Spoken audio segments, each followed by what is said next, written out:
Welcome back to the Bearcat Tip-Off Talk podcast presented by Donahue Accounting Services.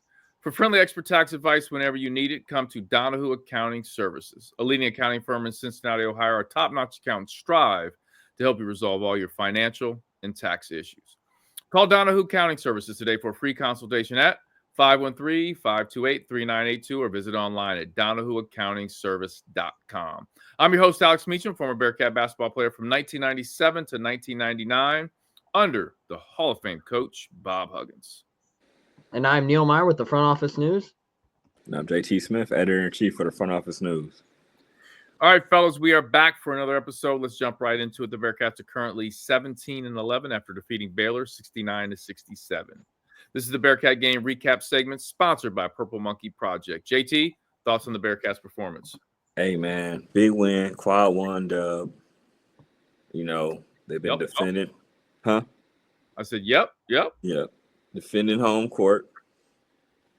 You know, at the beginning of the season, they weren't doing that. Beginning of Big 12, slate. They've been doing that lately. I like that. But, man, that game made me want to drink in press row. Like, literally, it was stressful. Wow. You were up 13.5. Everything was feeling great. What'd you want to drink? Man, I need not beer. I needed a drink. Like, I needed a real drink. So, like, it was like literally like we're in the press row. I'm talking to Ryan Roberts. Shout out to Ryan Roberts. He's like, man, they can, they up 13. Everything's looking smooth. He said, they let them come back. And I'm like, man, please, why did you put that in the atmosphere, right? Look, lo and behold, Baylor takes the lead by a point. And I'm like, man, what the heck? But shout out to Norchad O'Meara picking up that fourth foul because those referees suck. I'm going to say that for both sides. That might have been the worst referee game I've seen, but I'm glad Norchad O'Meara picked up his fourth foul because that kind of eased the pain. Baylor was getting it rolling. He picked up his fourth foul. He should have had a foul on one of his buckets because he literally pushed Aziz Bandago in the back, like both hands extended, and him scoring a layup after he caught the pass or whatever. So, whatever, it is what it is. But they were bad officials both ways. Bearcats, this is a game that they would have lost early in the year, at least early in the Big 12 slate. They come back, you're down one, and normally, this was a game they probably would have fell apart earlier in this slate. They didn't fall apart. People made big shots. They got defensive stands. You're up 2 points. Baylor has the ball. Edgecombe gets a straight line drive off a pass. Aziz walls up, does not, goes vertical, does the right thing, makes them miss the shot. They get the rebound, pretty much seal the game. But they showed a lot of heart against a very, very, very good team, man. I'm proud of how they played. But, man, that second half, boy, it was rough, like very rough. But, hey, they got it done. I don't care. As long as you win. Hey, winning is cool. I don't care how you win. Just win. Al Davis. Just win, baby. Just win, baby. Yeah, my dad kind of said some of the same things in the second half. Like, well, he was just happy that they found a way to get it done because historically we would have lost that game. Yep. Right? But we found a way. Neil, your thoughts? Yeah, first of all, you guys are talking about the officiating. I don't know if you guys saw it or not. I think JT saw it. Once the referees for that game got announced, Tony Padilla and his crew have been horrendous all season. I think anybody who has watched the Big 12 has kind of seen that. But did you guys see the tweet from the LASIK official X or Twitter account that said we're on scene, and it was a picture courtside of the Bearcats game? Nah, I ain't see that. Look it up. It's comedy. There, I say it was right under. It was a quote tweet of the officials that got announced for the game and said we are on scene to offer free LASIK to the officials. But overall, I mean, like JT mentioned, I think that fourth foul on Norchad O'Meara kind of changed the game because Baylor was cooking in the second half. Like VJ Edgecombe proved why he is a projected lottery pick. Because I mean, the second half he completely took over for Baylor, and at one point I thought he wasn't going to miss. to say the least. And he was doing everything he could to kind of will them back into it. Norchad Amir was a problem for Cincinnati yet again. I mean, he finishes with 15 points, 10 rebounds. So overall, he was a huge problem for guys like Aziz Bandego. But for Cincinnati on the other side of things, man, Dylan Mitchell, let's talk about it. Talk about, I think, what is it now? The last 3-4 games, he's been averaging double figures and basically a double-double or very close to it. So he finishes in this one with 13 points, 9 rebounds in 34 minutes, 6 of 9 shooting. I thought he was a huge aspect in this game, especially down the stretch. I mean, he gets the huge block on VJ Edgecombe there in the right under a minute with a minute to go. Sends that block into the stands, and that kind of sent Fifth Third into a frenzy, give them the energy they needed. I thought he's fantastic and really stepped into that role for Cincinnati over the recent games. But Aziz Bandego, shout out to him, 27 minutes after turning an ankle early in the first half, gutted it out and came away with one of the biggest plays for Cincinnati in this game, and that's by swatting that ball out of bounds on the final possession. I think that's a veteran IQ move, but especially in a must-win situation for Cincinnati, you knew he was going to have to be out there after rolling that ankle because they knew Baylor was going to find ways to get to the bucket with Norchad Amir. But Aziz sticking it out showed his toughness for, especially in an injury. Ankle injuries are always, once you turn an ankle, it's going to linger for the game or however long after it. So huge gutsy performance from him. And then we talked about it heading into this one. You get Simas Lukosius back for the first time in 2 games, but Josh Reed logs a career high 33 minutes in this one, and he continues to be that saving grace for Cincinnati, to say the least. I mean, you look down 11 points, 4 rebounds, 4 or 5 shooting, and I believe before his first missed shot in this game, he had knocked down 9 straight shots over the last 2 games for Josh Reed. So overall, Josh Reed continues to be the spark that Cincinnati needed, and we talked about it. We said on the last episode that we didn't think Cincinnati could afford to take him out of the starting lineup if Simas was able to go versus Baylor, and I think we could say the same thing heading into Houston on Saturday. I mean, who would have thought at the beginning of the year that Coach Miller's running sets for Josh Reed? Hey, that fadeaway was tough. I mean, can you imagine? Yeah, we're taking it out of bounds. We need a bucket. Got to go to Josh Reed. Yeah. Not in a million years at the start of the season. There's no one in the nation. If anybody said that, I'd be like, come on, man. Cool keep it 100 with me. Like, nobody said that. Like, hey, I'm happy for my man balling, but nobody was like, yeah, what we need to do is, you know what I'm saying? Run multiple sets for Josh Reed, right? Like, nobody said that. If they did, then I need whatever they drinking.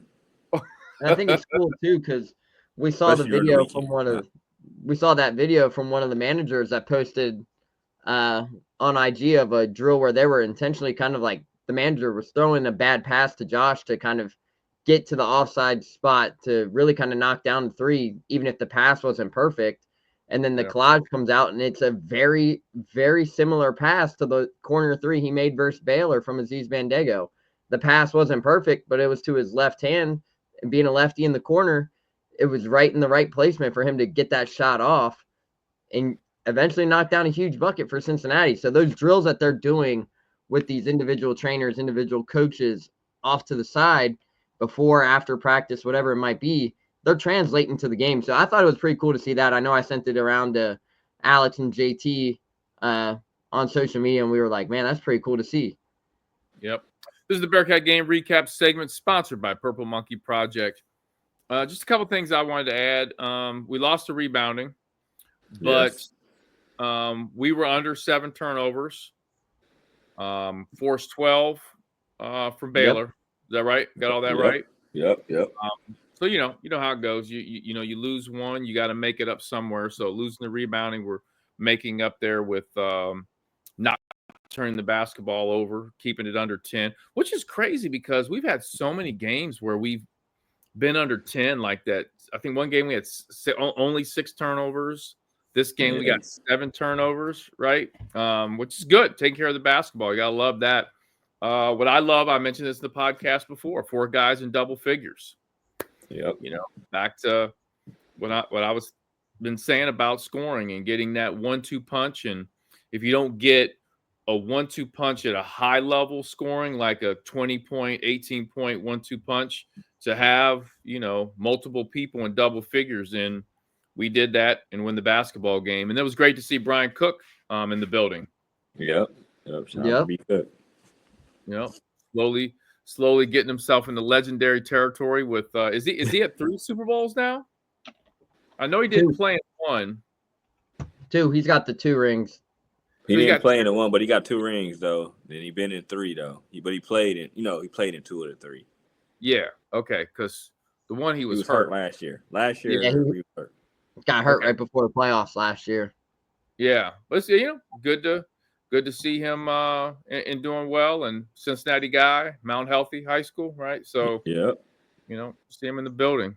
The Purple Monkey Project was formed following the tragic loss of 10-year-old Reagan Vanas in May of 2021. Reagan was a ray of sunshine who lit up every room. The Purple Monkey Project is named after Reagan's favorite stuffed animal and seeks to keep Reagan's spirit alive by being a ray of light in the community and promoting random acts of kindness. By providing scholarships and other financial support of youth and youth-centered charities in Southwest Ohio, the Purple Monkey Project seeks to pay it forward, all in the name of Reagan. To learn more about the Purple Monkey Project, please visit purplemonkeyproject.org or visit them on Facebook at Purple Monkey Project. Now, this Tuesday at 7 p.m., the Bearcats take on – wait a minute. Sorry. Not 7 p.m. It's 4 p.m. Excuse me. The Bearcats take on Houston at Houston. You're listening to the Bearcat Tip-Off Talk podcast presented by Donahue Accounting Services. Let's jump into the Big O segment sponsored by Smart Dog Solutions. In this segment, we cover players to watch and key matchups. JT, who are you expecting a big game from? All right, man. So I'm going with the guy that almost had a double-double against Baylor, going with Dylan Mitchell. He's, had two very, very nice games. Need that against Houston. Houston has a front court that is very physical, very athletic. And Dylan's going to be key, man. What's my man? Jawan Roberts, Tagler, whatever's my man's name, the big kid, Francis. He's going to have to bring the lunch pail because those dudes, man, they're physical guys, athletic. So Bearcats are going to need Dylan Mitchell to be Dylan Mitchell that we've seen the last few games if they're going to have a chance against Houston for sure. So, of course, Jizzle's been doing his thing. So that's why I'm trying to go away from Jizzle being a player to watch. I feel like he's cemented himself as that guy.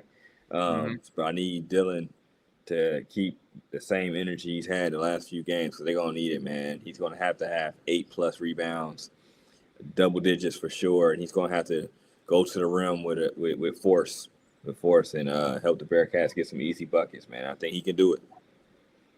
And I was having a discussion with somebody the other day about Dylan Mitchell, and they were saying going into the season, they really felt like Dylan Mitchell, and I said this, I think, on the podcast, but this person was saying, I thought he was going to be like our go-to bucket guy and, be up high 20s and score all these points, and he just hasn't been that.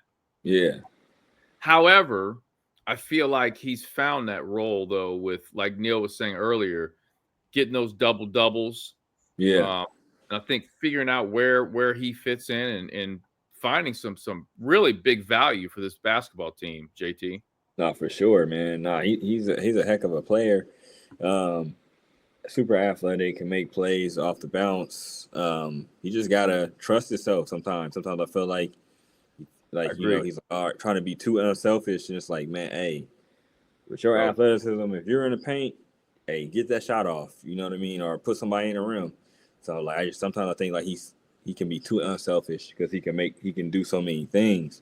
He's not one of the better jump shooters, but he's starting to make some shots that you're like, okay, we can roll with that.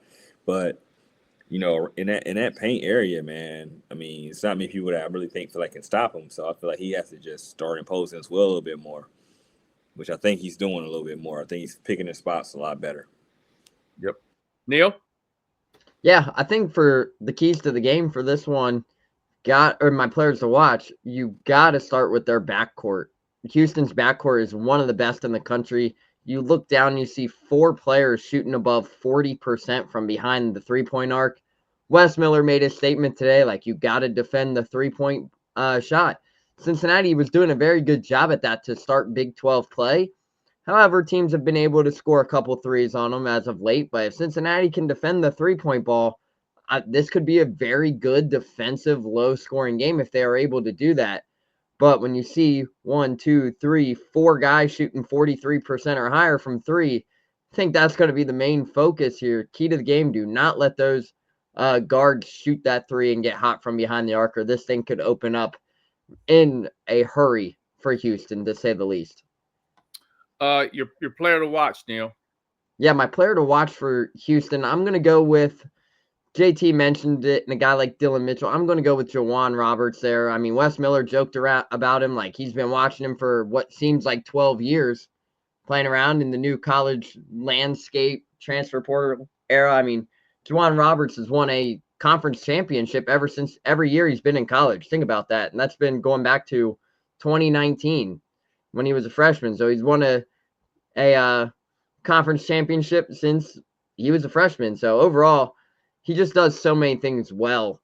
And I know Wes Miller joked about it. He was in his press conference today. He was like, man, I saw him with Jamal Sheed at Big 12 Media Days in 2023. And then he checked the roster and he goes, dang, he's still there. I still got to prepare for him. Like, it's that new era of college athletics. But Juwan Roberts has been the it factor for Houston, especially on the defensive end. The Big O segment is sponsored by Smart Dog Solutions. Hey, my player to watch is going to be Josh Reed. I'm going to go with the MVP, Josh Reed.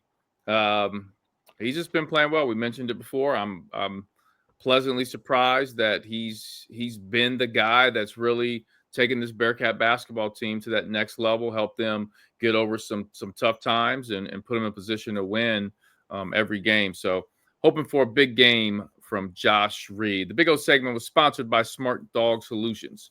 Do you have a business that needs better inventory control, production management, or improved accounting control? Outgrown QuickBooks or can't afford NetSuite? Give Lowell Bearcat grads Doug and Kathy Jacobs at Smart Dog Solutions a call. They've been in your position and would love to help solve your problems. They can be contacted at smartdog-solutions.com or 513-739-9473. You listen to the Bearcat Tip-Off Talk podcast presented by Donahue Accounting Services. Now it's time for everyone's favorite segment. You know what time it is.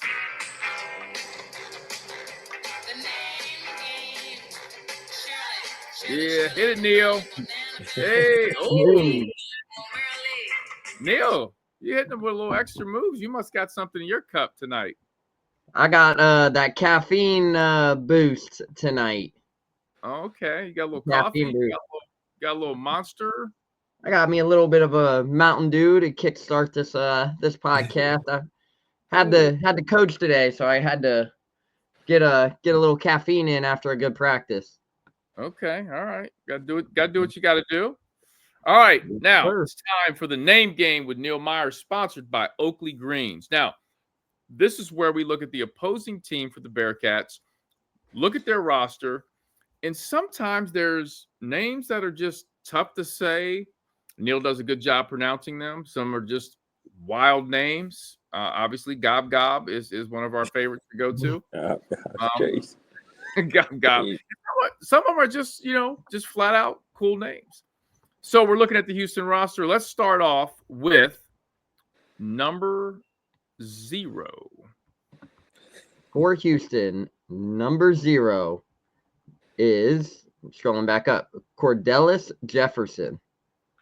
Cordelius Jefferson. Cordelius. There you go. There you go. Cordelius. Have you ever heard anybody named Cordelius before? That's a new one. No, I never heard of it. Never. I've heard some wild ones, but that one's definitely different. Next level. Number 7. Number 7 for Houston is Milos Uzan. I like that one. He's a baller too. Yeah, he's a hooper. Bearcats saw him last year in the Big 12 at Oklahoma. Yep. That's right. He was at Oklahoma. Yeah, he was at Oklahoma. I think that's a cool name. I like that game. Yeah. And this is going to lead to a good discussion. This isn't even a crazy name, but this is just one of those names I think is going to lead to a good discussion. Number 25, baby. Yes, sir. Number 25. For fans who have been following the podcast over the years, you get the reference of Masterpiece sneakers. That's right. His youngest son, Mercy Miller. Mercy Miller, son of the legendary Master P. Money yaddies. Yeah, skullduggery. Now, R.I.P. man. R.I.P. to skullduggery, man. Remember when you found out that skullduggery had passed away? Yeah. JT, you were I think you were sad. Yeah. Shocked. Yep. Man, it was a sad day. Mm-hmm. Did you guys read the news that Master P is now president of basketball operations for New Orleans basketball team? Yeah. Did you see that? Yeah. For the college, right? College. Yeah. College. Yeah. I did not see that. That's tight, though. You didn't see that, Neil? I did not see that. Yeah. Yesterday, right? Or was it today? Today. Yesterday. Yesterday, right? Okay. I think it was yesterday. Yep. What are your thoughts on that, JT? Hey, man. Master P, I mean, he got two D1 kids. Yep. He played in the league, you know what I mean? He didn't get like regular season love, but he played preseason basketball. I mean, he played for Houston too. You know what I'm saying? Like he's been on the game. You know, his nephew's hoop. Yep. I mean, he's from New Orleans. I think that's a good thing, man. He could tap in with the youth. Might get a couple kids that, you know, especially with this NIL type stuff and everything going on. There's some kids slipping through the cracks, right? So heck, he probably would understand the NIL landscape for real. Yep. If anybody gonna teach you some stuff about getting some extra deals, it's Master P. Man, Master. If you go back from when he first started rapping to now, I mean that dude hustles, man. You gotta give him credit. Yeah, for sure. He got cereal, like the cereal's corn.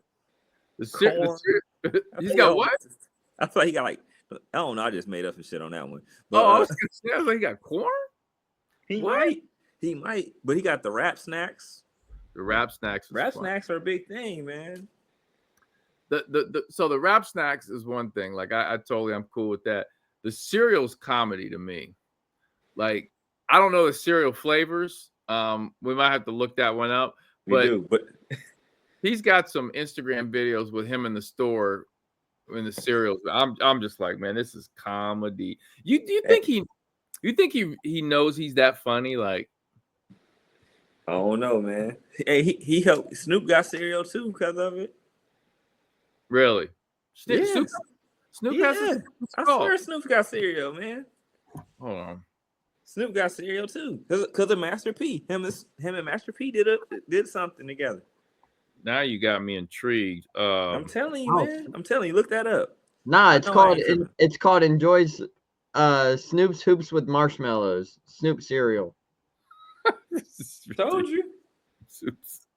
It's like a fruit. It's like the box says Fruity Hoops with marshmallows, so it's like Fruit Loops mixed with like a Lucky Charms marshmallow kind of thing. I'm looking at it now. This is insane. I see Master Crunch. Master Crunch.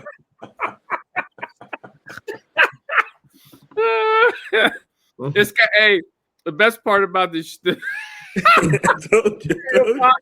it's got him holding a cell phone like on the first album cover. You ever see that, JT? No, I ain't seen the box. Oh, I wish I could. Oh, that's great. That's crazy. I'm looking at it now. On top of it, it says Ice Cream Man Master Crunch. Oh man, I don't know if you can see that. Oh shoot, that's like the ice like that. I got the hookup. Yeah, that's tight. That's tight. Master man. Crunch. Master P is tight, man. He's a legend. Hey, he deserves any job you want, man. Master P is a legend. he is a legend. I've told you guys the story that yes, I see it now. Snoop cereal, right? I told you. Hey, did you know Master P has his own pancake mix too? Oh Jesus, you're not. See, serious. I tell you, man, he got a whole bunch of stuff. He got Master P is, a whole bunch Master P of is stuff. tight, man. Master P is out here, man. He's next level. Pancakes. You say he's got. Pancake batter and like syrup. That's so tight, man. Hey, Master P has breakfast on lock, bro. Yeah. He also Master has P a cereal. trying to get back to the kids, help the kids, man. He's also probably got not a that bad cereal price. named he's got a cereal named Uncle P's Hootie Hoos. Oh no, P is, the Uncle P. P is tight, man. Hey, he knows how to market, man. I Master P. found the hoodie. This is so crazy. Master P is tight, man. Gotta let man. him cook, man. Y'all God let him bless. cook. I God told you bless. Snoop had cereal. Huh? Told you Snoop had cereal. So that's because, and I remember them talking about it. They was saying because of Master P. Master P got him in on the cereal game. Man, the cereal game. Cereal game, man. That's tight. That's They're trying to blackball him. They still got through. Can't hold P down. Now, Can't hold him down. pause that. Now, when his son was at Xavier, man, I tried to, man, whenever he was on campus, I think I told you guys this. Yeah. I always told the assistant at Xavier, like, hey, when he gets on campus, let me know. I'm pulling up. I always wanted to meet Master P, but I still haven't. Now, you realize that I think the same day they announced Master P as president of basketball operations for New Orleans, the school, I think I don't know if it was that day they made a statement about the gambling issues. Did you see that? Nah, I missed that part. I did see that one. Yeah, I think New Orleans has like 4 players out for gambling or something. No. Nah. Yeah, I Neil. saw it. Yeah, there's I'm pulling up the article right now. New Orleans privateers players suspensions related to possibly gambling violations. 4 New Orleans players have been suspended since late January, are under investigation for possible NCAA violations related to sports gambling. Man, but it names all the players too. Dang. Wow. And it tells them like what they bet under on and everything too. Like, dang. Yeah. They tweaked out. Yeah, and it kind of fell second fiddle to Master P announcement. So it was like around the same time they released the statement about Master P, and they used Master P to mask the gambling. They did. Damn, that's crazy. That is. They can't be using P like that, man. Pause. They can't be. They can't be using. Glad you paused that. They can't be using P like that. I'm a dog again, but they can't be doing. That's terrible, man. Don't be using my guy like that, man. Man, you're trying to mask. Because everybody ain't gonna care about the gambling because Master P involved, especially the older people. Like the young people probably don't care like that, but they probably don't understand to the level like 35 and up. They, oh man, yeah, they like, oh man, this is Master P. Could you imagine if like Zane got really good and Master P called you? Like, yeah, he needs to pull up and come to. Could you imagine that? Like, yeah, that'd be crazy, right? Like, yeah. Like he almost damn near had to go there. Like it'd be like, oh shit.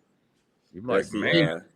JT would have to get himself a pair of money yachties and be. I don't know if I want some money. I draw the line at certain points, man. Yeah, I don't know about all that. No, about that. Yeah, he cut me in on some of the profits on money yachties, but I ain't wearing them. I don't think there are a ton of profits from those. I don't. Hey, maybe in New Orleans, maybe there, maybe. I hope somewhere because I've never seen anybody with those on. Have you? Hey, I've only seen Master P wear them. The only one is Master P himself. They like he got a whole bunch of one-on-ones. The only one. The only one of He ain't one. got no mass production. Nope. Nope. I've seen. I mean, shit. Those are like the Big Baller brand. Yeah. Have you ever seen anyone No. wear the Big Baller brand shoes? I've seen people in the hoodies. Yeah, I seen the hoodies. The hoodies used to be jumping. Did you guys see that video of Lonzo wearing them when they first came out? He said he had to switch a pair every quarter because they were not meant to be worn. Man.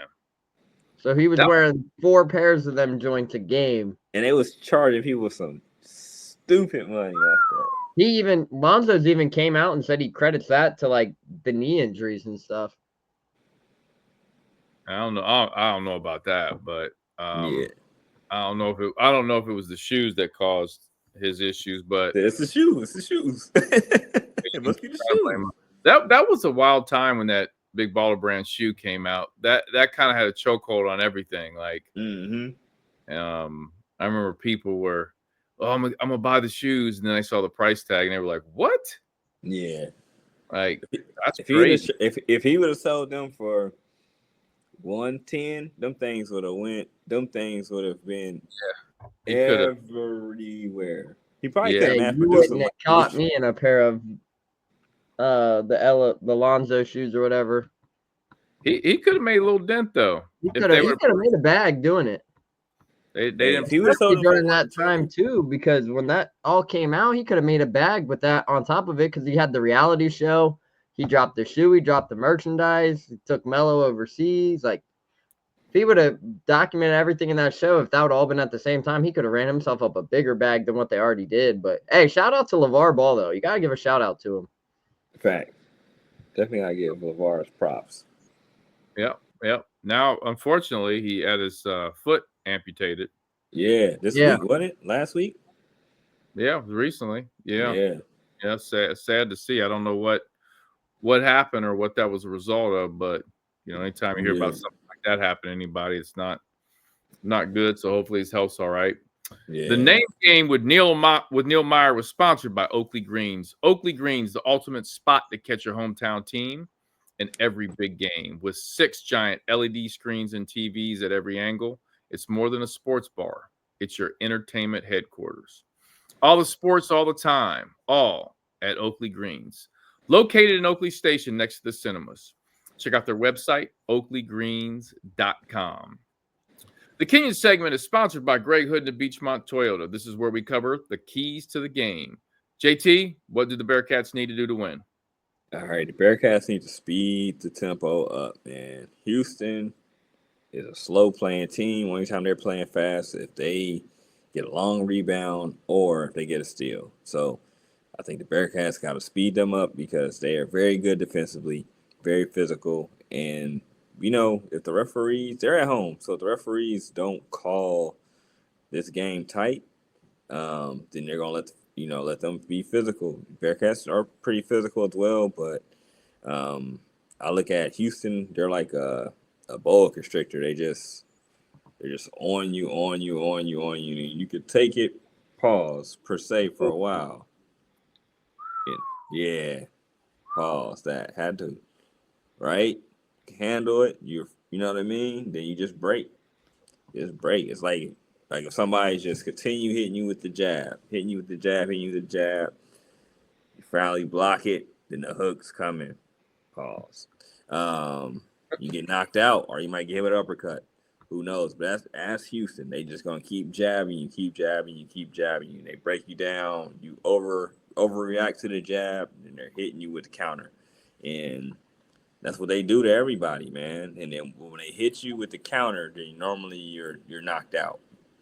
So that's why they got to speed the tempo up, man. We need more shots at the basket. Speed them up, get them out their comfort zone a little bit, and see what happens. What wasn't it? When was it, guys? Help refresh my mind. When the Bearcats went at Houston and played really well, was that that last year in the AAC? I think. Yeah, I think it was the last one in the AAC. They were up like 10-point double digits, and then Houston kind of walked them down and won. But it wasn't Big 12 play. That was That was AAC. AC. I think they played decent last year, though. Did they play decent last year in the Big 12 against them? Or no? Or am I lying? I don't remember. Because my homies were there. Because they played in like March or late February as well. Yeah. Yeah, it was 2023 at Houston. They lost 75-69, and Houston was ranked number 3 overall. That was the game. That was the last year in the AAC then.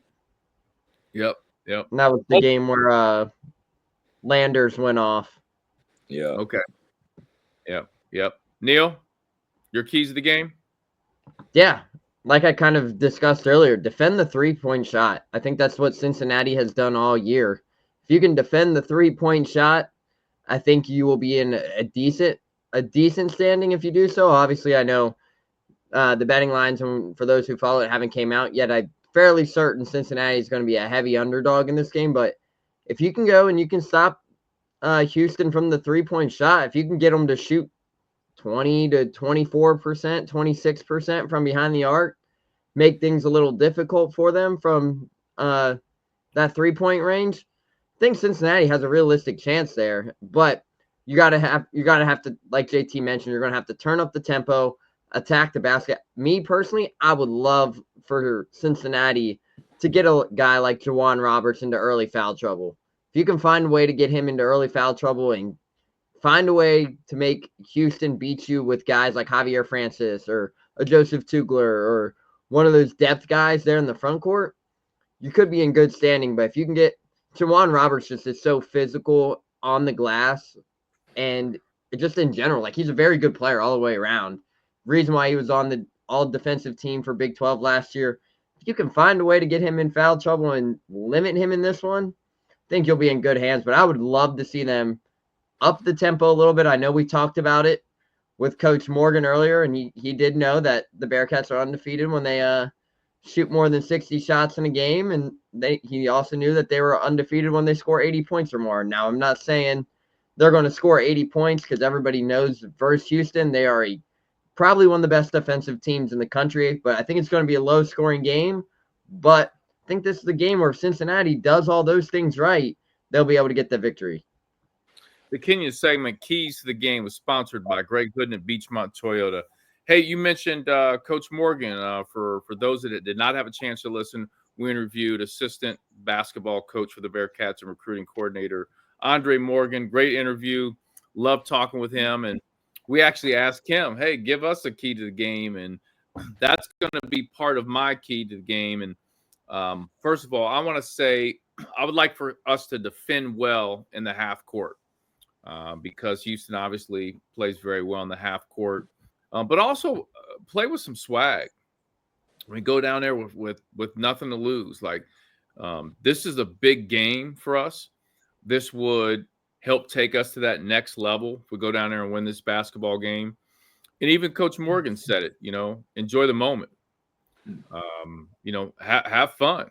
Your back's kind of against the wall right now in terms of, making the NCAA tournament.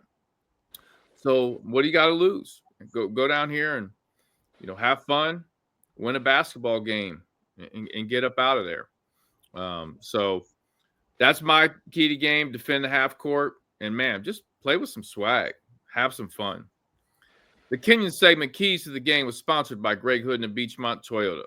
Come see fellow Bearcat Greg Hooden and Beachmont Toyota for all your new and pre-owned Toyota needs. Look for Greg Hooden on Instagram and Twitter at Cincy Greg Hooden. Hooden is spelled Hoodin, or come see Greg at Beachmont Toyota. Always ready to help our Bearcat family get into a new Toyota. You're listening to the Bearcat Tip-Off Talk podcast presented by Donahue Accounting Services. Now, the Twyman segment is sponsored by Visionary Cleaners. This is where we cover hot topics. All right, fellas, today my hot topic is this. So, rest in peace, one of the great actors of all time, Gene Hackman. Man, I was looking at the movies Gene Hackman was in. Man, so many really good movies. He was such a high-level actor. He recently died, unfortunately, at 95. And he was one of the stars in one of the greatest sports movies of all time, Hoosiers. Which leads me to the hot topic. In your eyes, and we'll start with you, JT, and then go to you, Neil. What is the greatest sports movie of all time? JT? All right. So mine, I'm gonna give you two. Cheating. Give my 1A, 1B. So 1A is Above the Rim.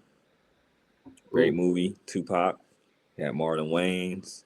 My man Dwayne Martin. Yep. You know what I'm saying? Shep. Leon. Legendary person. He gave out buckets and corduroys. Man. Yeah, buckets. Came out buckets, came off the cab, giving out buckets. My man Wood Harris was in that. Legendary actor. Motar. That good. You got good comedy in that. You got hella quotes. Good stuff. Bernie Mac. A lot of funny stuff, man. Great movie. Based out of NY. My honorable mention movie is Soul in the Hole. For people who have never seen Soul in the Hole, it's like one of the best basketball movies ever. About Booger Smith, dude was on the Sports Illustrated, from New York City, street ball legend. I think he might have played like some college, but got kicked out.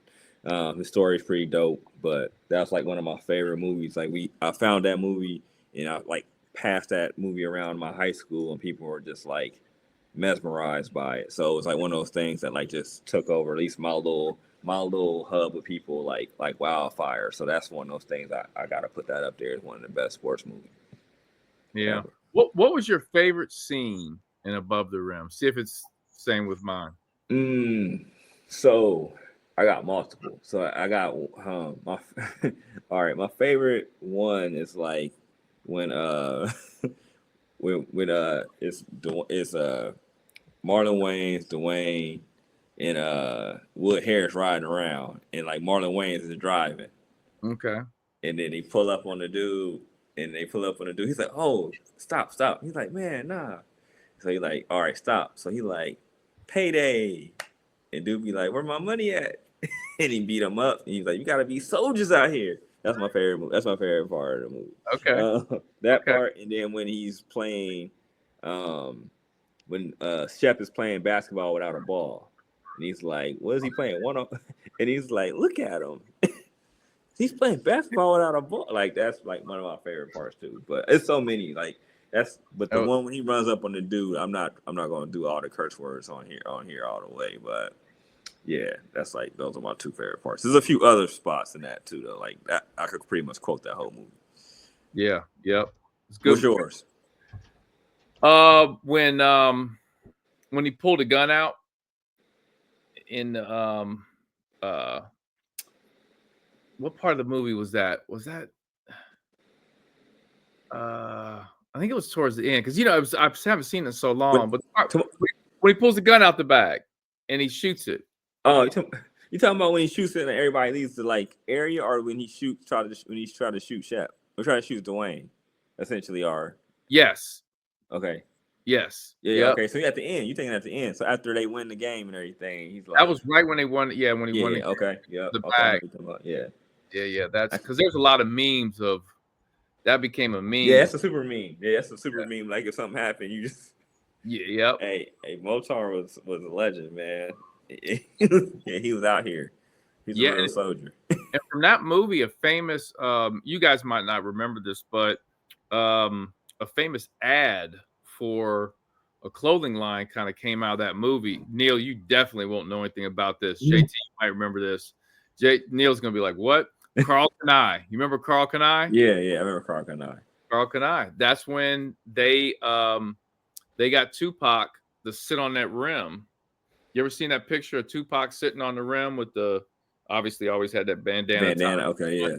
And he was sitting on a rim. That was at that movie set. That was the Carl Kanai ad.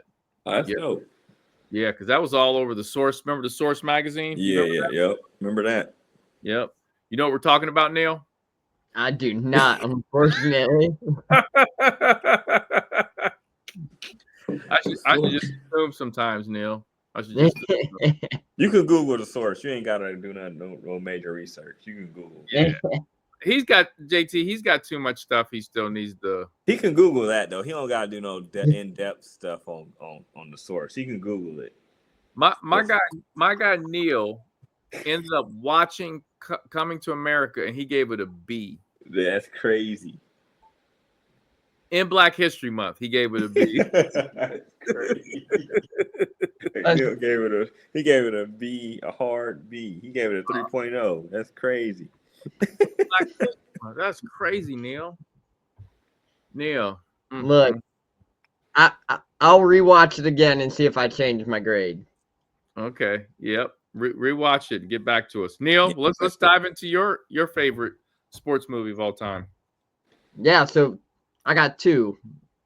Varsity Blues, I think, is a fantastic movie just because of the plot and everything that goes around to it. And we talk about Varsity Blues, and obviously you mentioned Gene Hackman. When you hear Varsity Blues, the first person you kind of think about is Paul Walker. So rest in peace to him. He played the lead quarterback in that movie before. Yeah, he was the quarterback in that movie.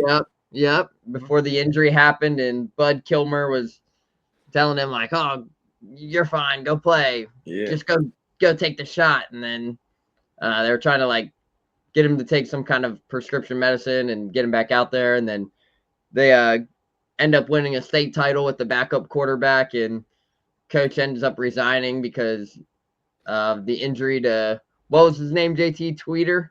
I think that's who we were talking about. Tweeter, yeah, the injury to Tweeter. And they're like, Tweeter, if you get that shot right now to come back in this championship game, we're not going back out there. And he was like, Coach, I don't need this shot right now. Let's just go win a game. And it led to an argument, and the players actually coached themselves back to a state championship. It's a small town football team, so I thought that was pretty cool. Billy Bob's in that movie too. Shout out to Billy Bob. If you watch Varsity Blues, that movie goes unnoticed, and Billy Bob was one of the best characters in that movie. And then the second movie I got is a Brad Pitt movie, Meach, and that is it's one of the most iconic sports movies ever, and that is Moneyball. Just due to the story of them basically, and nowadays you would call it tanking, and you would basically sell your whole team, and then small market Oakland A's went from a team that was projected to finish last, goes on to win the World Series. I thought that was a pretty cool story. Brad Pitt, Jonah Hill. Yeah, those two made a good duo in that movie too. Because now every time when you're talking about sports, you always kind of see like every now and then on Twitter, you'll be like, oh, this is the rise of this team. And then it's like they'll use an image or something in the tweet, and it'll be Brad Pitt and Jonah Hill in the office analyzing all the stats and stuff. So it's a pretty cool movie that always sticks when you hear famous sports movies. The Twyman segment is sponsored by Visionary Cleaners. Hey, real quick, Paul Walker when he passed away, was that a car accident? Yes. Right? Yeah, I think so. It's so crazy to me. Yeah. Which is crazy to think about that it's been almost 12 years since then. Damn. Yeah, I remember when that. I think that was that around Christmas time that he died. Right after Thanksgiving, November 30th. Okay, so it was during the later part of the year. Yeah, what's crazy is like you think about the Fast and Furious, and that's how he, and that's how he dies. It's just sometimes you hear stuff like that, and it's like what? Like yeah, that's crazy. That's like super crazy. Real life, like that's crazy. Mine is growing up, there were like several things that were going on. Like Michael Jackson was huge, right? So, everyone wanted to get that leather coat with all the zippers, the glove with the glitter on it. Like I even made a glitter glove. A glitter glove. You made a glitter glove. A glitter glove. I did. I think I wore it to school. Now that I think about that, I wore it to school. Which like I can't even imagine kids doing that in 2025. Could you imagine if somebody rolling in school with a glitter glove? Glitter glove. But kids don't match the same how it was, so they might be fine. No. I don't mean to venture off from my sports movie, but and I got to build up to this, but Michael Jackson's drip was crazy back in the day. Like the leather jacket with the zippers had a chokehold on the world back then. And like, and I found out later, I think at one of his award speeches, I think they ended up taking his outfit. You remember when he originally did the moonwalk? Yeah. The award show? Like, half that outfit was his mom's. What? Really? He was wearing a lot of the clothes were his mom's clothes. Yes. And like, I think the outfit ended up going into like, you know, the Rock and Roll Hall of Fame kind of thing. yes. And he was like, those pants were my mom's. Like, it was like, that's crazy. What? That iconic drip was like stuff he took out of his mom's closet. Like, yeah, That's crazy. That's super crazy. Unintentional. Like, just think about a guy changed the whole, he like shifted. Like, you think about Chris Brown and Usher, and so many artists were influenced by Michael Jackson. And he's just going and grabbing clothes out of his mom's closet. Like, yeah, I'm gonna wear these tonight. Yeah, that's crazy. That's crazy. Yeah. Hey, next time I'm in Cleveland for anything, I'll have to stop and by the Rock and Roll Hall of Fame and see if they got all the stuff hanging up from that performance. I know. I've always wanted to go back there. I went there a long time ago. Remember the Bearcats used to play in the Rock and Roll Hall of Fame. They had like a game they played. At the time it was called the Gund Arena, I think. Oh yeah, it was called the Gun Arena. Yeah, I remember that. Arena. So we played there, but I need to go back. So anyway, during that time period, you had Michael Jackson, you had Michael Jordan. Obviously, he was just such a iconic figure in sports. And then, man, there was this Rocky. To me, you know, growing up, you know, you'd watch the Rocky movie, and I wanted to get into boxing. I just love the whole Rocky story, and even like Rocky 1 obviously is the iconic movie, but I think there were other ones that I really enjoyed. You know, like with Mr. T, when Mr. T was in it. What's crazy to think like about Mr. T, like like there hasn't been anyone prior or after that's even close to being like Mr. T. Like he was like that, not just in a movie. He wasn't a movie character. Mr. T was actually how he was Monday through Sunday. Like he wake up like, how pay the fool, put these gold chains on. And that's just Neil, are you familiar with Mr. T? I've heard of him, but I would need a refresher. Oh man. Mr. T. Yeah, how do you describe Mr. I don't T? even know. It's pain. Hey.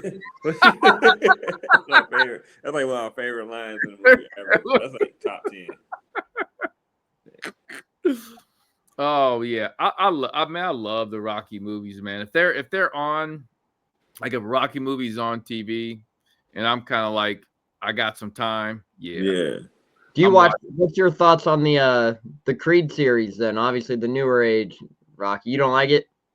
I'm one of the few people I will not watch Creed. I tried watching the Creed. I was just like, yo, mess with it. I'll watch it. Oh, I messed with Creed, but I watched Rocky too. I like the Creed series though. I know people that like. I'm like, man, this is too. I turn it off every time. I'm like, yeah, I'm good on this. And I like Michael B. Jordan. I don't know. I just don't messing like with it. Nah. The old Rocky movies are better though than Creed.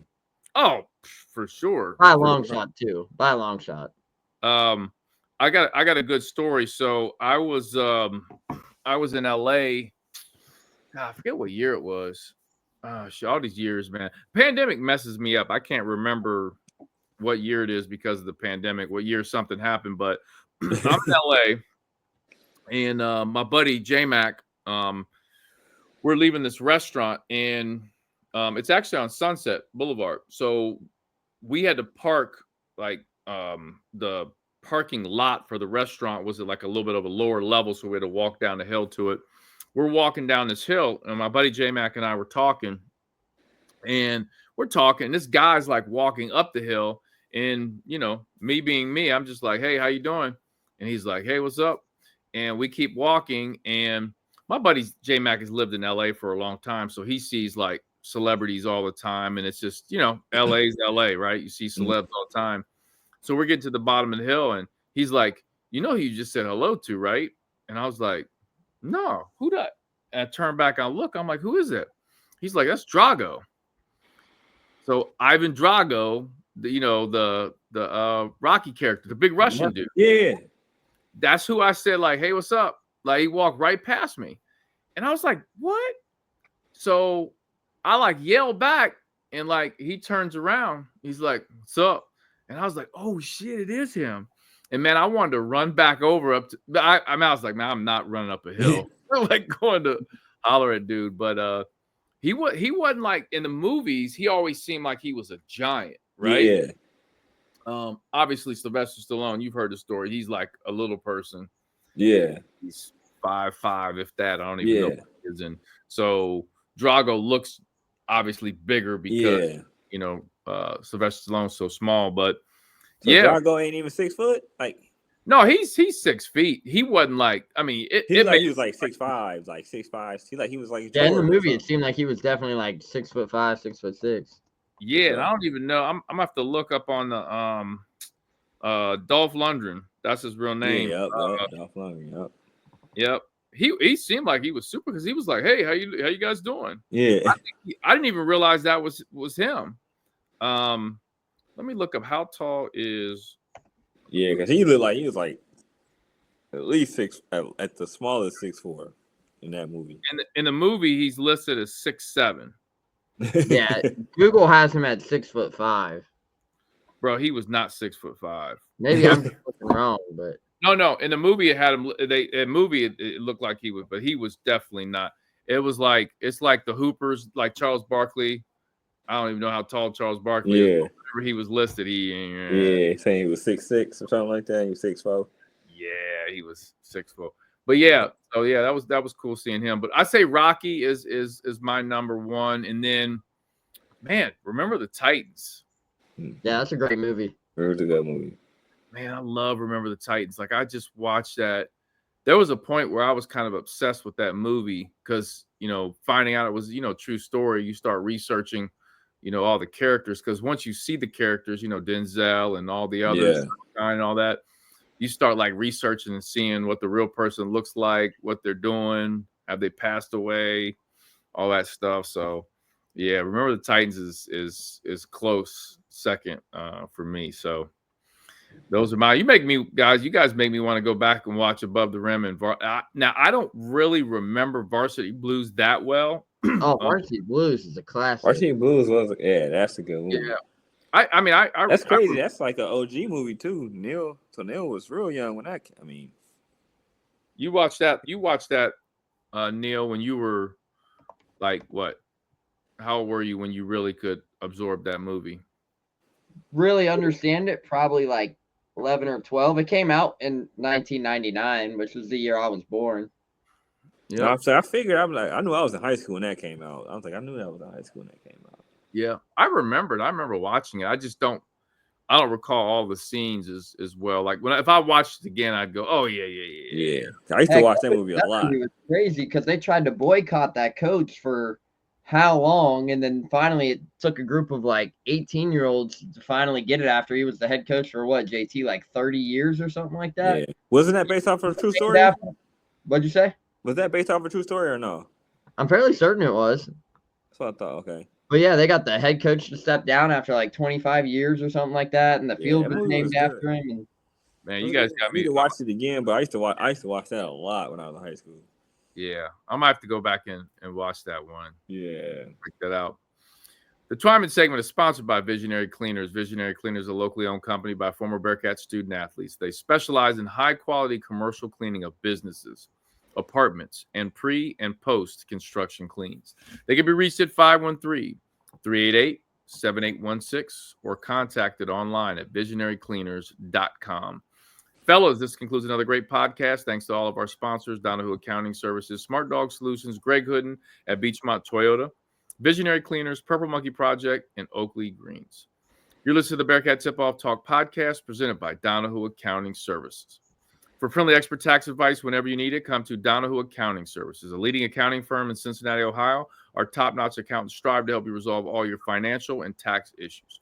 Call Donahue Accounting Services today for a free consultation at 513-528-3982 or visit online at DonahueAccountingService.com. Thanks for listening to another episode of the Bearcat Tip-Off Talk podcast presented by Donahue Accounting Services. Go Bearcats.